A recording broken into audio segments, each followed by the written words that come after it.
Hi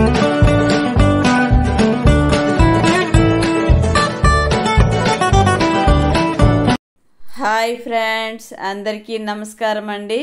అందరికీ హనుమత్ జయంతి సందర్భంగా శుభాకాంక్షలు తెలియచేస్తున్నాను. ఆ స్వామివారి ఆశీస్సులు మీకు అందరికీ కూడా లభించాలని మనస్ఫూర్తిగా కోరుకుంటున్నానండి. ఈరోజు వ్లాగ్ అయితే ఉదయాన్నే పూజ అయిపోయింది. ఇలాగ ఇదిగోండి ఆనియన్ దోశ వేద్దామనేసి ప్రిపేర్ చేస్తున్నాను. ఆనియన్ దోశ అంటే మా ఇంట్లో వాళ్ళకి అందరికీ కూడా చాలా చాలా ఇష్టం అండి. మీ ఇంట్లో ఎలా తింటారు? అన్ని దోశ ఫేవరెట్స్ చాలామంది ఉంటారు కదండి. దోశ అంటే ఇష్టపడిన వాళ్ళు ఎవ్వరూ ఉండరు అనేది తెలిసిందే కదా. దోశని రకరకాలుగా వెరైటీలుగా పోయొచ్చు కదా. కానీ మా ఇంట్లో ఒక 4-5 రకాల వెరైటీలే ఉంటాయి దోశలు ఎప్పుడు కూడా. ఆ యూనిఫామ్ మార్చరండి. ఇదిగోండి ఇలా ఆనియన్స్ కట్ చేసి దోశ వేసామంటే మాట్లాడకుండా తింటారండి. చాలా ఇష్టం వీళ్ళకి. ఇందులో వీలైతే కొత్తిమీర పచ్చిమిర్చి కూడా వేస్తాను, కానీ ఈరోజు వేయలేదండి. ఉట్టిగా దోశ వేసాను, దానిపైన ఆనియన్స్ చల్లేసాను.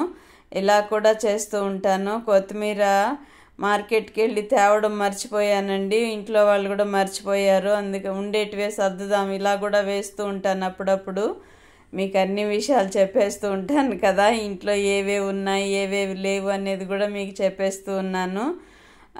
ఇదిగోండి దోశ అయితే ఇలాగ కింద అడుగు భాగం రోస్ట్గా అయిన తర్వాత తెప్పించుకున్నాం అనుకోండి, ఆనియన్స్ కూడా త్వరగా ఉడికిపోతాయి. ఎందుకంటే అడుగు భాగం కూడా ఉడకాలి కదా. ఆ పిండి అయితే నిన్న కలిపిన పిండి గిన్నెలో ఉండిందండి. అదైతే 2 దోశలకు వచ్చింది. మిగిలిన పిండి కలుపుతామనేసి ఇడ్లీ సోడా సాల్ట్ వేసి కలుపుతూ ఉన్నాను దోశ. ఈ దోశ కాలే లోపల ఆ పిండి కూడా రెడీ చేసుకుంటే వెంటనే వేసేయచ్చు కదా అని. ఇదిగోండి ఆనియన్ దోశ అయితే సూపర్గా వచ్చాయండి. అన్నీ కూడా క్రిస్పీగా వచ్చాయి.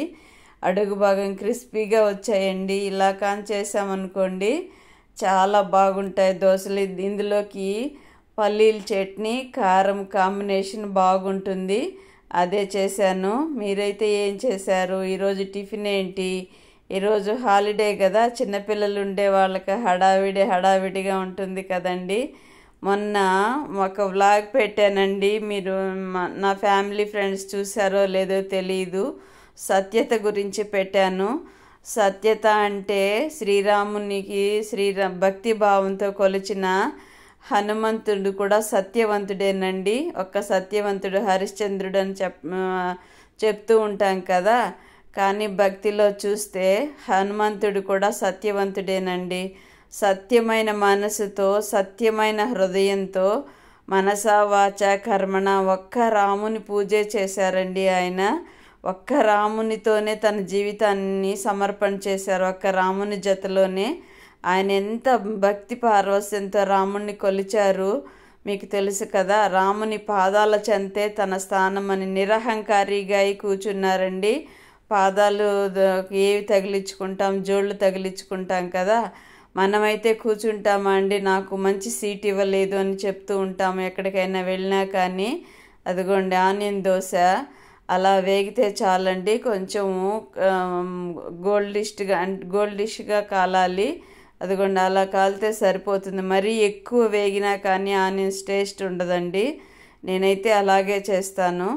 హనుమంతుని యొక్క చరిత్ర చూస్తే అంజనాదేవి వాళ్ళ తల్లి పేరు కదా. వాళ్ళు ఎంతగా శ్రీరామునికి తన బిడ్డను సమర్పణ చేశారు అనేది చరిత్రలో చూస్తే చాలా అర్థమవుతుంది కదా. ఒక్కొక్కరిలో ఒక్కొక్క విశేషత ఉందండి. విశేషతల్ని మనం ఆహ్వానించాల్సిందే. మనలో ఉన్నాయా ఆ విశేషతలు? మనం దేవుణ్ణి పూజిస్తూ ఉంటాము. సత్యమనే మనసుతో భగవంతుడిని పూజిస్తున్నామా?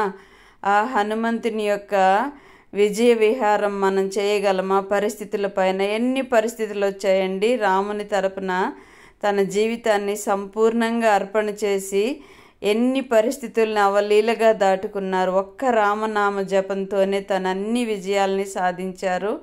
ఇక్కడైతే మధ్యాహ్నం డిష్ అండి. ఇవి ఫ్రోజన్ ఫుడ్ అండి. ఇది ఆలు చిప్స్ లాగా అమ్ముతారు కదా, అవి తీసుకొచ్చి పెట్టున్నాను అవసరానికి ఉపయోగపడతాయని. అవి ఫ్రై చేసేసాము. ఇదిగోండి rice, basmati rice fried rice లాగా చేసామండి. సూపర్ టేస్ట్ అండి. నేను సగం చేశాను, మా అబ్బాయి సగం పూర్తి చేశారు దాన్ని. చాలా బాగా వచ్చింది. కాంబినేషన్ అయితే ఉదయం ఆవకాయ పెట్టాను కదా, అది కూడా కలుపుకున్నాం. నచ్చితే